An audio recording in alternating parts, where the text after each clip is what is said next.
விதமாக வழங்கப்படுகிறது.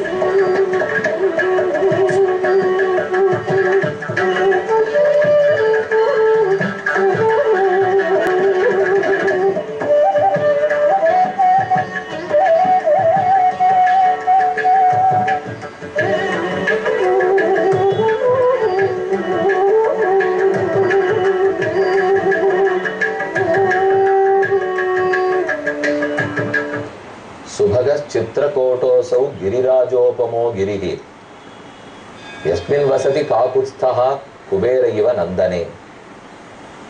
ராமாயணத்தில் உள்ள இந்த ஸ்லோகத்தால் ராமன் சித்திரகூடத்தில் குபேரன் தன்னுடைய தோட்டத்தில் வசித்தா போலே வீறு கொண்டு விளங்கினான் என்று தரிசித்துக் கொள்கிறோம். சித்திரகூடத்திலிருந்து ராமன் புறப்படுகிறான், தண்டகாரண்யத்துக்குள் நுழைகிறான். அப்போதுதான் முதலில் விராதனை முடிக்கிறான். குலசேகரர் ஒரு பாடலில் வலிவணக்கு வரை நெடுந்தோள் விராதை கொன்னும் கலவணக்கி நோக்கரக்கி மூக்கை நீக்கின்னு வரிசையாக கூறுகிறார். அதாவது வலிவணக்கு வரை நெடுந்தோள் விராதன், பெருந்தோள்கள், பயங்கரமான முகம், நீண்ட ஆயுதம், வலிவணக்கு வரநெடுந்தோள் விராதை கொன்னு வந்தமிழ்மா முனி கொடுத்த வரிவில் வாங்கி கலவணக்கி நோக்கரக்கி மூக்கை நீக்கி கரனோடு தூடனந்தன் உயிர வாங்கி சிலவணக்கி மான்மறிய எய்தான் தன்னை தில்லை நகர் சிறு சித்திரகூடன் தன்னுள் தலவணக்கி கைகூப்பி ஏத்தவல்லார் திரிதலால் தவமுடைத்து தரணிதானே. இந்த பூமியே பாக்கியம் பண்ணாள். அந்த ராமனை வணங்கக்கூடிய பேறு பெற்றவர்கள் வாழ்கிறபடியால் பூமாதேவிக்கே திருப்தியாம். ஏன்?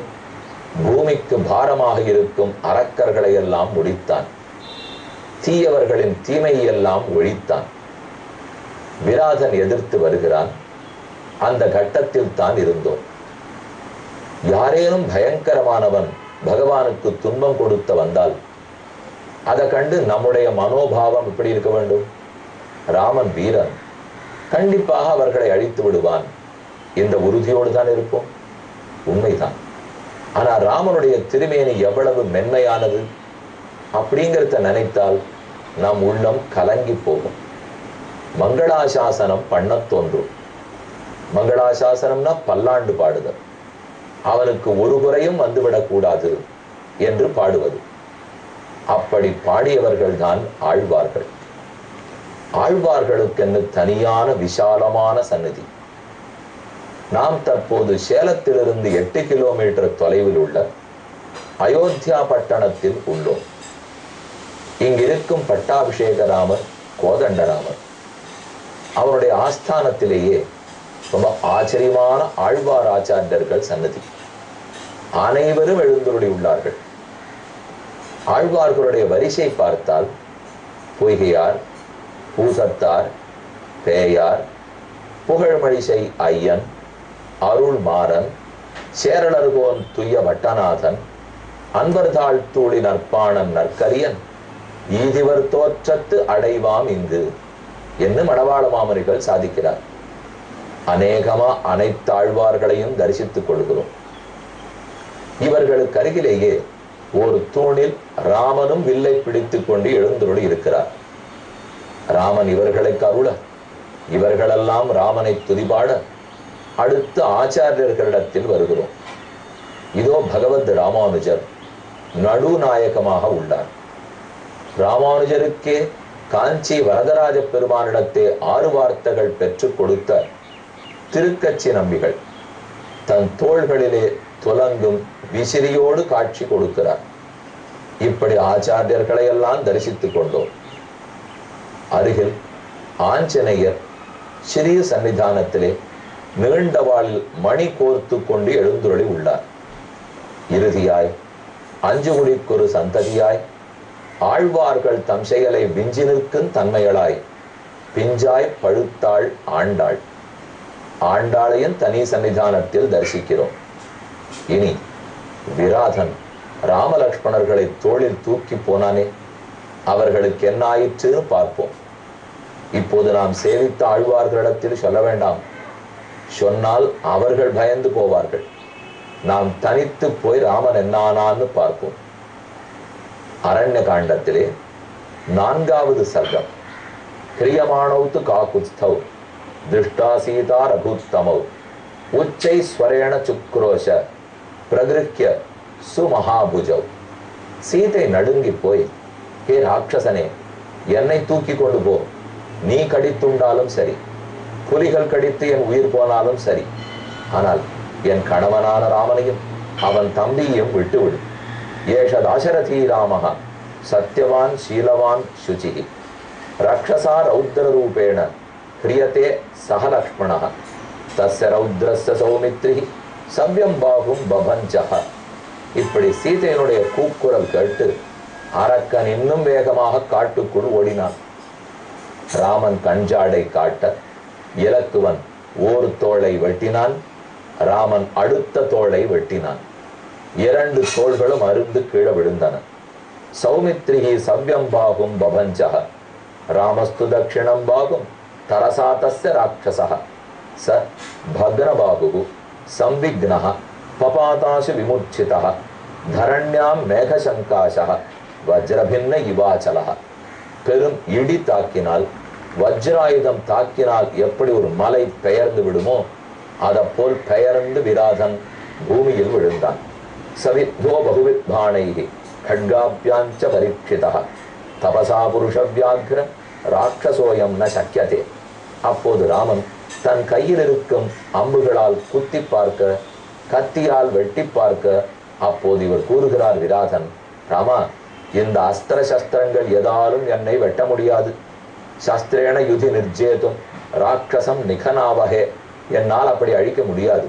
நீ ஒன்று செய், பெரும் பள்ளம் தோண்டு, அந்த பள்ளத்தில் என்னை போட்டு புதைத்து விடு, அது ஒன்றுதான் என்னை கொல்லுவதற்கு வழி என்று தானே தான் அழிவதற்கு வழி கூறினான். குஞ்சரஸ்யேவ ரௌத்ரஸ்ய ராட்சசஸ்யாஸ்ய லக்ஷ்மண இத்யுக்த்வா லக்ஷ்மணம் ராமஹ பிரதர கன்யதாமிதி தஸ்தௌ விராதமாக்ரம்ய கண்டே பாதேன வீரியவான். உடனே ராமன் இலக்குவனிடத்தே பெரும் குழி தோண்டு என்று ஆணையிட்டான். இலக்குவனும் தோண்டுகிறான். அப்போதுதான் இவர்கள் ஆர் என்கிற உண்மையை உணர்ந்து கொண்ட விராதன் அவர்களை துதி பாடினான். தான் ஆர் என்பதையும் கூறிக்கொண்டான்.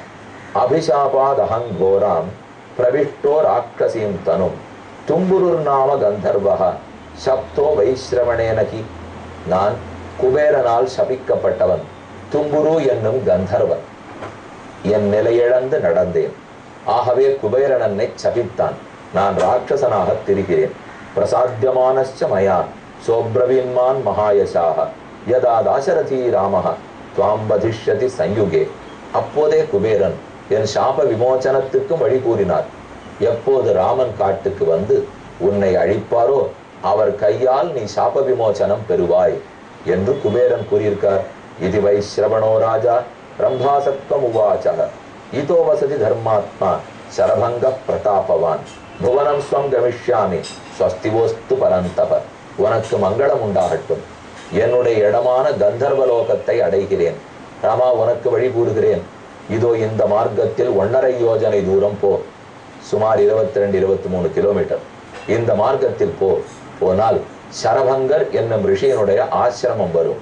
அவரை தரிசிப்பாய், அவர் உனக்கு வேண்டியதையெல்லாம் செய்வார் என்று கூறிக்கொண்டே விராதன் மேலுலகத்துக்கு சென்றான். ராமன் மேலும் நடக்கிறார்.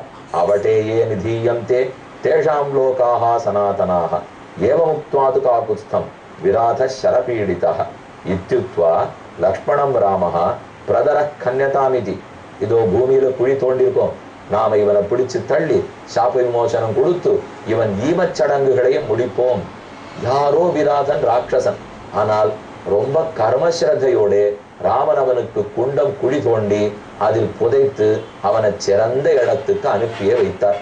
பெற்ற தந்தைக்கு பண்ணும் பேற்றை இழந்தார். ஆனால் அதை தவிர மிச்சமில்லாம எல்லாருக்கும் பண்ணிட்டு வரார். இது கடைசியில விபீஷணிடத்திலே ராவணனுக்கு கூட தானே பண்ணுகிறேன் என்கிற அளவுக்கு சென்றது. தத கனித்திரம் ஆதாய லக்ஷ்மணஸ்வப்ரமுத்தமம் அகனத் பார்ஷதஸ்தஸ்ய விராதஸ்ய மகாத்மனः தம் முக்த கண்டமுக்ஷிப்ய சங்குகர்ணம் மகாஸ்வனம் பிரகிருட்ட ரூபாவிவ ராமலக்ஷ்மணோ விராதமுர்வியாம் பிரதரே நிபாத்தியதம் நனந்தது வீதபயோ மகாவனே திவிஸ்திதௌ சந்திர திவாகராவிவ. அவனை அனுப்பி வைத்துவிட்டு மேலும் நம் பயணத்தை தொடங்குவோம் என்று நகர்ந்தார்கள். எந்த வழியில்? 1.5 யோஜன தூரம், ஒரு யோஜனை சுமார் 10 மைல். 1.5 யோஜன தூரத்திற்கோ சரபங்காசிரமம் வரும்னு விராதன் கூறினார். அதை கேட்டு அதன் வழியே நடந்தார்கள். அடுத்த சர்க்கம் 5வது சர்க்கம். சரபங்கரை சந்தித்து பேசி அவரும் இப்ப மேலுலகத்தை அடைந்து விடுகிறார். பார்ப்போம். ஹத்வாதுதம் பீமபலம் விராதம் ராட்சசம் வனே தத சீதாம் பரிஷ்வஜ்ய சமாஸ்வாஸ்ய வீரவான். சீதையை விடுதலை பண்ணி அவளை சமாதானப்படுத்திவிட்டு அழைத்து கொண்டு போகிறார்கள். கஷ்டம் வனவிதம் துர்கம் சச்சஸ்மோ வனகோச்சராக. எத்தனை காட்டு மிருகங்களோ, கஷ்டமான காடா இருக்கே, சீதை ஒன்னால் இதை தாங்க முடியுமா? அபிகச்சாமகே சீக்கிரம் சரபங்கம் தபோதனம் ஆசிரமம் சரபங்கஸ்ய ராகவஹா அபிஜகாமஹா. சரபங்கர் ஆசிரமத்துக்கு அருகில ஒதுட்டார். இன்னைக்கு நாம அந்த இடத்துக்கெல்லாம் போனோம்னா இதே போல அடர்ந்த காடு, ரொம்ப ஆச்சரியமான இடங்கள்.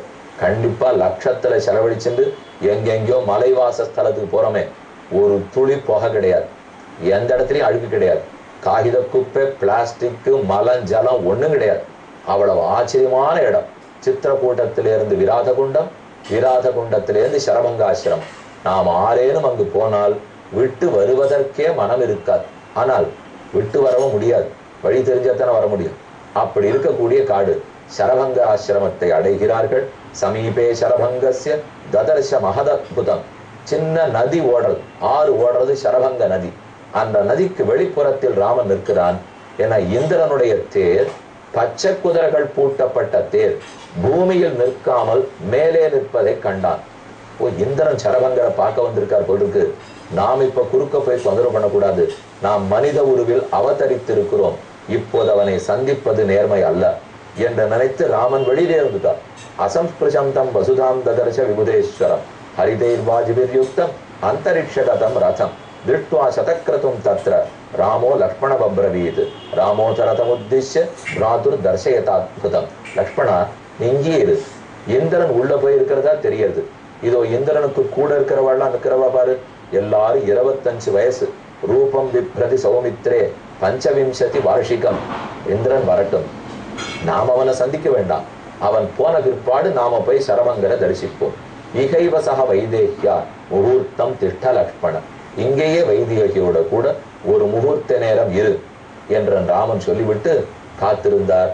இந்திரன் சரபங்கரிடத்துல பேசுகிறான். நீர் பிரம்மலோகத்துக்கு வர வேண்டும், அதை அழைக்கிறதுக்கு தான் நான் வந்தேன். மாமேஷ வரதோ ராம பிரம்மலோகம் நிமீஷதி பிரம்மலோகம் ந கச்சாமி துவாம் அதிருஷ்டுவா பிரியாதிதிம். ஆனா சரபங்கர் இந்திரனிடத்துல சொல்றார், ராமன் இங்கு வரப்போகிறார், என் இனிய நண்பன், அவனுக்கு நான் விருந்தோம்பல் செய்துவிட்டுத்தான் உயர்ந்த பதவியை அடைவேன். இந்திரா, நீ திரும்ப போ என்று சரபங்கர் விடை கொடுத்துட்டார். இந்திரனும் வெளியில வந்தான். அப்படியே மரங்களுக்கு நடுவில் ராமர் இருக்காருங்கிறது புரியுது. அவரை சந்திக்காமல் புறப்பட்டு போய்விடுகிறான். அவன் போன பிற்பாடு ராமர் சரபங்காசிரமத்துக்குள்ள நுழைகிறார். விழுந்து வணங்கினார். சரபங்கர் கூறுகிறார், ராமா, இப்பதான் இந்திரன் வந்துட்டு போனார், என்னை பிரம்மலோகத்துக்கு அழைத்தார். நான் உன்னை தரிசிக்காமல் உனக்கு விருந்து படைக்காமல் வரமாட்டேன்னு கூறிவிட்டேன். ரிஷினா சரபங்கேன ராகவோ வாக்கியம் அப்ரவீத் அகமேவ ஆகரிஷ்யாமி சர்வான் லோகான் மகாமுனே ஆவாசம் துவமிச்சாமி பிரதிஷ்டமிக காணனே. அவர் கொடுத்த அனைத்தையும் ஏற்றுக்கொண்ட ராமன், உலகத்தையே நீர் கொடுக்கிறீர், அனைத்தையும் ஏற்றுக்கொள்கிறேன். ஆனால் அடியேனும் இவளும் இவனும் வசிப்பதற்கு ஒரு சிறு இடம் உன் குடிசையில் கிடைக்குமா? ராமன் சர்வலோகத்துக்கு ஈஸ்வரன், அனைத்து லோகமும் அவனது. ஆனா சரபங்கர் இடத்துல கேட்கிறார், உன்னிடத்துல வசிக்கிறதுக்கு கொஞ்ச நாளைக்கு எங்களுக்கு இடம் கிடைக்குமா? இந்த காடு ரொம்ப ரம்யமா இருக்கே என்று ராமன் கேட்டுட்டார். சரபங்கர் பதில் சொல்லணும். ஆச்சரியம் தெரியுமா? இங்கு இடம் இல்லை ராமா, ஏனெனில் நானே புறப்பட்டு போகிறேன், உனக்கு வேறிடம் காட்டுகிறேன் என்று சரபங்கர் கூறுகிறார். எங்கு காட்டினார், அவர் எப்படி புறப்பட்டார்னு பார்ப்போம். இன்றோடே 300 நிகழ்வுகள் நிறைவேறுகின்றன. இனி அடுத்த சர்க்கத்தில் சந்திப்போம்.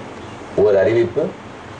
மே மாதம் 31ஆம் தேதி, ஜூன் மாதம் 1, 2 ஆகிய தேதிகளில், அதாவது 3 நாட்களிலும் புது தில்லியில் உபன்யாசம். தில்லியில் தமிழ்ச்சங்கம் மார்கில் ஆர்கே புரம் தில்லி தமிழ்ச்சங்கத்தில் மாலை 6:30 மணிக்கு உபன்யாசம். தலைப்பு ஸ்ரீ பகவத் கீதா சாரம்.